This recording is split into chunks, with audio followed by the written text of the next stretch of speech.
Hello दोस्तों, नमस्कार, प्रणाम। मैं हूँ वंदना मिश्रा। स्वागत करती हूँ मनु मिश्रा यूट्यूब चैनल पे। तो मैं अभी आप लोग को बहुत प्यारा विवाह गीत, बेटी के विवाह गीत सुनाने जा रही हूँ। तो आपको कैसा लगा कमेंट बॉक्स में ज़रूर बताइएगा। अरे बेटी के बाबा रे बेटी बोलाए, अरे जांगली है निबई ठई रे ललनवा, अरे जांगली है निबई ठई रे ललनवा, अरे कैसे करी बेटी तोहरा भी हवा, अरे हमारे तयन धना नाई रे ललनवा, अरे हमारे तयन धना नाई रे ललनवा, अरे जऊ तू हूँ बट बाबा इतना गरीबवा, अरे बालू बाबा रहबई कुंवारी रे ललनवा, अरे बालू बाबा रहबई कुंवारी रे ललनवा, अरे जऊ तू रहबू बेटी बारी कुंवारी, अरे हंसी हई गौआ के लोग रे ललनवा, अरे हंसी हई गौआ के लोग रे ललनवा, अरे गौआ के लोग बेटी मरी हई मेहनवा, अरे तोरी धिया बाटी कुंवारी रे ललनवा, अरे तोरी बेटी बाटी कुंवारी रे ललनवा, अरे जऊ मरी हई बाबा गौआ के लोग, अरे तब एक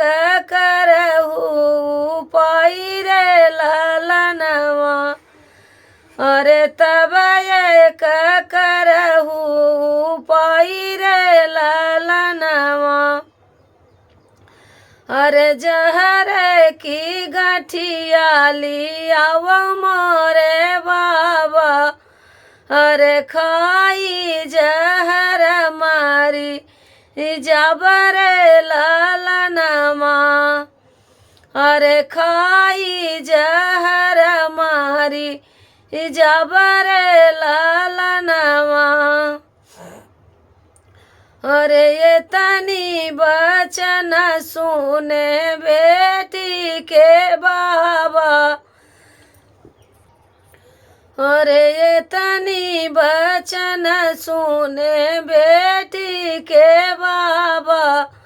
अरे नयन न ढूरई आंसू रे ललनवा,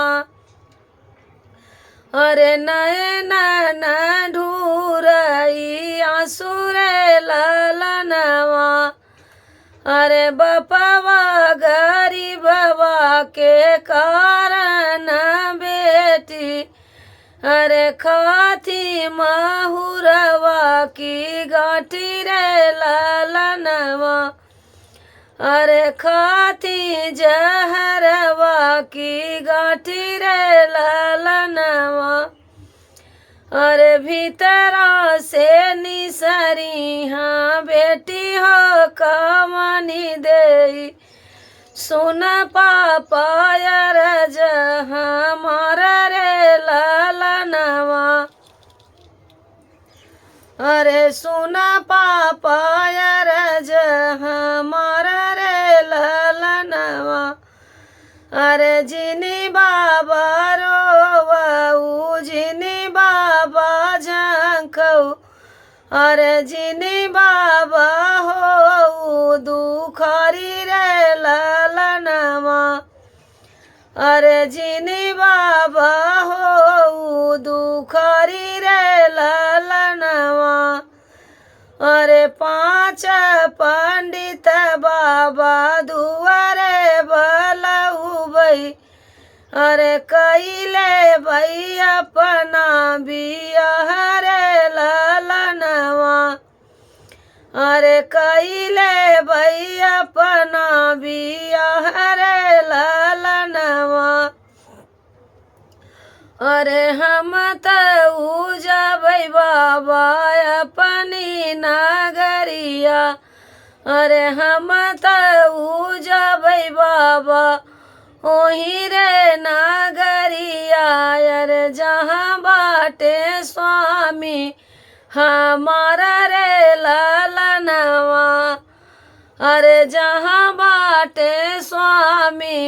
हमारा रे ललनवा।